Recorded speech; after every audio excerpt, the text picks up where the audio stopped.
čas smrti naše. Amen. Zdravo Marijo, milosti puna, Gospodin s tobom, blagoslovljena ti među ženama i blagoslovljen plod utrobe tvoje, Isus. Sveta Marijo, Majko Božja, moli za nas griješnike, sada i na čas smrti naše. Amen. Zdravo Majko Božja, moli za nas griješnike, sada i na čas smrti naše. Amen. Zdravo Marijo, milosti puna, Gospodin sada i vaša i vijeke vjekova.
How old is he?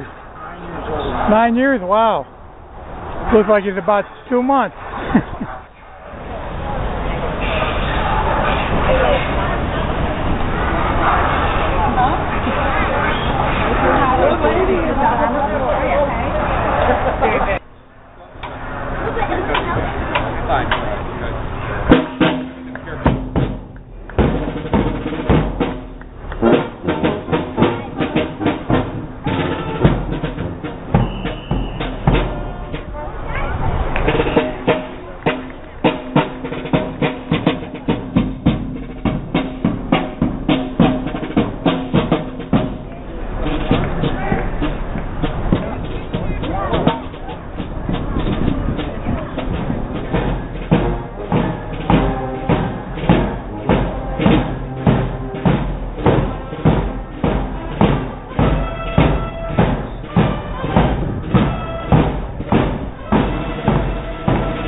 coming together as people of faith, but also a people of history.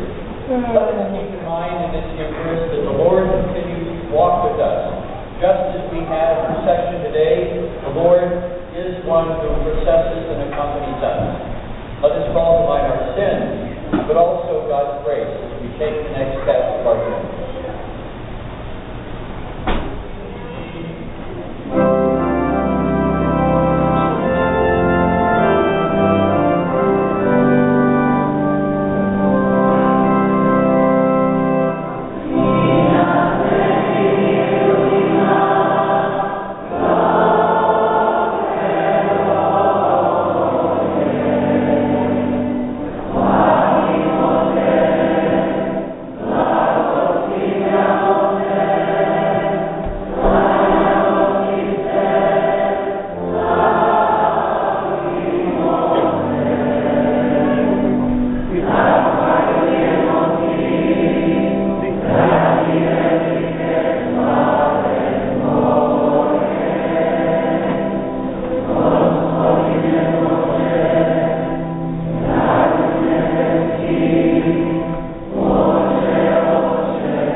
A žena pobježe u pustinju gdje joj Bog pripravi sklonište i začuje glas na nebu sila.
As most of you know, I am a Croatian citizen, so I feel very close to your presence here today.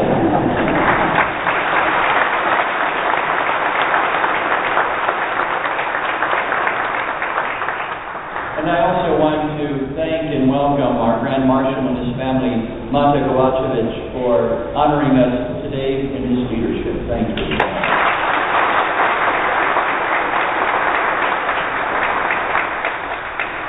The Italians have Columbus Day.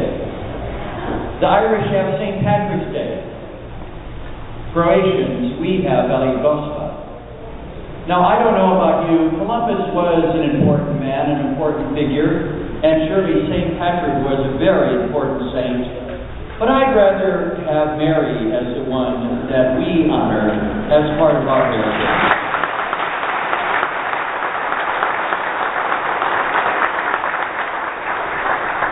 There is something very unique about Our Lady, and she has a message for us. She has a message for us on this day in which we recall the past. History is important to all of us, but history is even more important to those who have suffered in moments of history. And it is this day that recalls that suffering 300 years ago, to the point that the whole church joins in this moment of history as the Holy Father, Pope Francis, has designated Cardinal Bosanic of Zagreb to be at Sin today to celebrate this great feast day. In a way, we are one, not only with each other and the Croatian people, but the whole universal church in that designation by Pope Francis as he takes note of what this day is about. And the suffering that the people experienced 300 years ago was that of the threat of foreign invaders to rob people of their freedom, their heritage, their livelihood, their way of life. They knew these foreign invaders years ago, and they were thrust out. But now they wanted to come again. They felt defenseless. And it was Our Lady who interceded for them, who brought them salvation. In a way, we honor her in that same image that was carried in procession today, one that was brought forward at the beginning of this Eucharist, Velika Gospa, the one that we honor, because she was with us in that moment of suffering, in that particular moment in history, in that particular moment of our journey as a people of faith and heritage. And so let us look to her today in this wonderful feast of the Assumption, because what she does is tell us not just to look back 300 years ago, not just to look to the past, but this feast of the Assumption very clearly says to all of us that there is a road ahead of us. There is another step to take. There is a path open to us by God this day, and Mary charts that path for us. There are three things that we see in the Gospel text today. Mary continues the journey that we see of the woman fleeing from the dragon who pursues her. Not out of fear, but rather in haste, filled with joy of the good news that is in her heart to be the mother of the Lord. It is a message for us today. Our lives, our journey, our next step in life should never be determined by our fears, by the things that we panic about, we feel overcome or anxious about. That is a very narrow vision of our life. But rather, as the Holy Father has said in his beautiful apostolic exhortation, the joy of the gospel, we are to be a people who are filled with joy, knowing that the Lord takes the journey with us. And so today, let us put aside the things that we're afraid of. Maybe poor health, maybe loss of a loved one, or perhaps difficult economic times. Whatever it may be, put aside those fears and allow Mary to fill your heart with the joy of being those who are destined for eternal life, those who are saved by the death and rising of Jesus Christ. That is the journey that we are to take. But Mary also continues her journey, not just to go up a hill because it's difficult and hard, but she goes to visit a family member. Mary reminds us today that the journeys of our life have to be with each other. We cannot leave family members behind. And it is so very important as we're here today and seeing young people part of this day, that we also commit passing on the faith, passing on the heritage, passing on the traditions that have made the Croatian people so great, believing, and loving. Today is a day to embrace our families, to commit once again to them, even though we have failed or maybe even been unfaithful, to begin again as Mary did. Maybe it is an uphill road. Maybe we have grown tired. But Mary goes to visit her kinswoman Elizabeth in a way that teaches us that our families are important and that we need to embrace each other. It's interesting that Mary, we are told, stays for 3 months, because Elizabeth, when she visits her, is in her 6th month. The point is clear. Mary stays for the birth of John the Baptist. She wants to see the next generation, the next member of the family. And that should be our commitment today, to pass on to the next generation, to accompany them, to let them know of our faith in Jesus Christ, of our devotion to His Mother Mary. That is the message she has for us today. And thirdly, Mary also is one who not only embraces her family, but the poor, as we hear her Magnificat.